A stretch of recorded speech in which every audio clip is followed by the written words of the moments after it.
حضرت زید ابن ثابت انصاری رضی اللہ تعالی عنہ نقل کرتے ہیں کہ ایک دفعہ جب کہ رسول اللہ صلی اللہ علیہ وسلم اپنی سواری پر سوار قبیلے بنی نجار کے ایک باغ میں سے گزر رہے تھے، اچانک آپ کی سواری راستے سے ہٹی اور ٹیڑھی ہو گئی اور ایسی حالت ہو گئی کہ قریب تھا کہ وہ سواری آپ کو گرا دے۔ اچانک نظر پڑی تو دیکھا کہ وہاں 6 یا 5 قبریں ہیں۔ حضور صلی اللہ علیہ وآلہ وسلم نے فرمایا، ان قبر کے مردوں سے کون واقف ہے؟ کوئی ہے جو ان کو جانتا ہو، جو ان قبروں میں دفن ہے؟ ساتھیوں میں سے ایک شخص نے کہا، میں جانتا ہوں۔ آپ نے فرمایا، یہ لوگ کس زمانے میں مرے تھے؟ اس نے عرض کیا کہ زمانے شرک میں۔ حضور صلی اللہ علیہ وآلہ وسلم نے فرمایا، یہ لوگ اپنی قبروں میں عذاب میں مبتلا ہیں۔ اگر یہ خوف نہ ہوتا کہ تم مردوں کو دفن نہ کر سکو گے تو میں اللہ سے دعا کرتا کہ قبر کے عذاب میں سے جتنا کچھ میں سن رہا ہوں وہ اللہ پاک تم کو بھی کچھ سنا دے۔ یہ فرمانے کے بعد آپ ہماری طرف متوجہ ہوئے اور فرمائے کہ دوزخ کے عذاب سے اللہ سے پناہ مانگو۔ سب کی زبان سے نکلا کہ ہم دوزخ کے عذاب سے اللہ کی پناہ مانگتے ہیں۔ آپ نے فرمایا، قبر کے عذاب سے اللہ کی پناہ مانگو۔ ہم سب نے کہا، ہم قبر کے عذاب سے اللہ کی پناہ مانگتے ہیں۔ آپ نے فرمایا، سب فتنوں سے اللہ سے پناہ مانگو، ظاہری فتنوں سے بھی اور باطنی فتنوں سے بھی۔ سب نے کہا کہ ہم ظاہری اور باطنی فتنوں سے اللہ کی پناہ مانگتے ہیں۔ آپ نے فرمایا کہ دجال کے عظیم ترین فتنے سے اللہ سے پناہ مانگو۔ سب نے کہا کہ ہم دجالی فتنے سے پناہ مانگتے ہیں۔ تشریح میں فرماتے ہیں کہ اس سلسلے کی بعض حدیثوں سے پہلے معلوم ہو چکا ہے کہ اللہ تعالیٰ نے برزخ یعنی قبر کے عذاب کو جنات اور انسانوں سے مخفی رکھا ہے، ان کو اس کا بالکل پتہ نہیں چلتا، لیکن ان کے علاوہ دوسری مخلوقات کو اس کا کچھ احساس ہو جاتا ہے۔ اس حدیث سے بھی معلوم ہوا کہ بنو نجار کے اس باغ میں جن لوگوں کی چند قبریں تھیں ان پر جو عذاب ہو رہا تھا، حضور صلی اللہ علیہ وسلم کے ساتھیوں کو اگرچہ اس کا کوئی احساس نہیں ہوا، لیکن جس جانور پر آپ سوار تھے اس کو احساس ہوا اور اس پر اثر پڑا۔ اس کی حکمت ظاہر ہے کہ مرنے والوں پر مرنے کے بعد جو کچھ گزرتا ہے، اگر ہم سب بھی اس کو دیکھ یا سن لیا کرتے تو ہمارا ایمان بالغیب نہ رہتا اور دنیا کا یہ نظام بھی نہ چل سکتا۔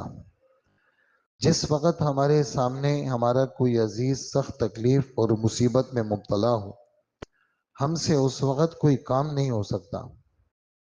اگر کہیں قبروں کے عذاب ہم پر منکشف ہو جایا کرتا تو کسی اور کام کا کیا ذکر، مائیں اپنے بچوں کو دودھ بھی نہ پلا سکتی۔ اس حدیث سے یہ بات معلوم ہوئی کہ ان قبر والوں پر جو عذاب ہو رہا تھا اس کی وجہ سے جو چیخ و پکار ان قبروں میں مچی ہوئی تھی، جس کو رسول اللہ صلی اللہ علیہ وسلم کے ساتھ والے صحابہ بالکل سن نہیں رہے تھے، خود آپ اس کو سن رہے تھے۔ یہ ایسا ہی تھا کہ وحی کا فرشتہ جبرائیل علیہ السلام جب وحی لے کر آتا، بسا اوقات صحابہ حضور کے بالکل پاس ہوتے تھے، لیکن آنے والے فرشتے کو ان کی آنکھیں عام طور سے نہیں دیکھ سکتی تھی، نہ وہ اس کی آواز سنتے تھے، حالانکہ حضور صلی اللہ علیہ وسلم اس کو دیکھتے اور اس کی آواز سنتے۔ اہل مکاشفت تو اس صورتحال کو بڑی آسانی سے سمجھ سکتے ہیں، لیکن ہم جیسے عوام اس کو نہیں سمجھ سکتے۔ اس حدیث میں جناب رسول اللہ صلی اللہ علیہ وآلہ وسلم نے فرمایا کہ اگر یہ خوف نہ ہوتا کہ تم مردوں کو دفن نہ کر سکو گے تو میں اللہ سے دعا کرتا کہ قبر کے عذاب میں سے جتنا کچھ میں سن رہا ہوں تم کو بھی کچھ سنا دے۔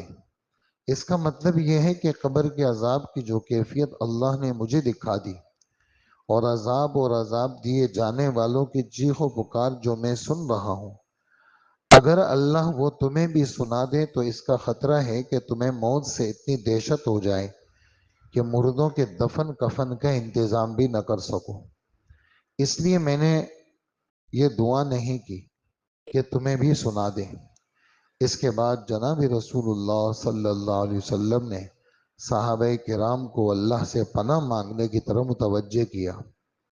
اس میں اس کی تعلیم ہے کہ مومنین کو چاہیے کہ وہ قبر کے عذاب کو جاننے اور دیکھنے کی فکر کے بجائے اس سے بچنے کی فکر کریں، اور اس سے اور ہر قسم کے عذاب اور فتنے سے بچانے والا بس اللہ ہی ہے، لہٰذا اس سے برابر پناہ مانگتے رہیں۔ دوزخ کے عذاب سے پناہ مانگے، عذاب قبر سے پناہ مانگے، ظاہری باطنی فتنوں سے پناہ مانگے، خاص کر دجال کے عظیم ترین فتنے سے اللہ کی پناہ مانگتے رہیں۔ کفر و شرک اور ان سب فتنوں اور معصیتوں سے بچنے کی فکر رکھیں جو عذاب کو لانے والے ہیں۔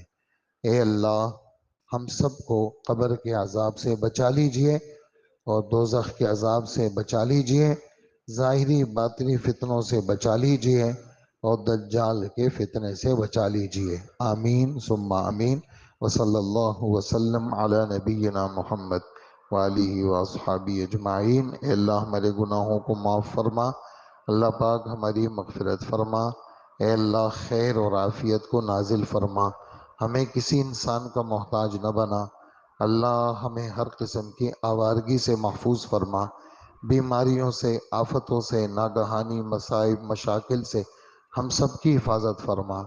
ہم سب کو یا اللہ اپنی محبت عطا فرما، دین کی محبت عطا فرما، اور ظاہری باطنی فتنوں سے بچا لیجئے اور ظاہری باطنی سلامتی اور عافیت ہمیں نصیب فرما۔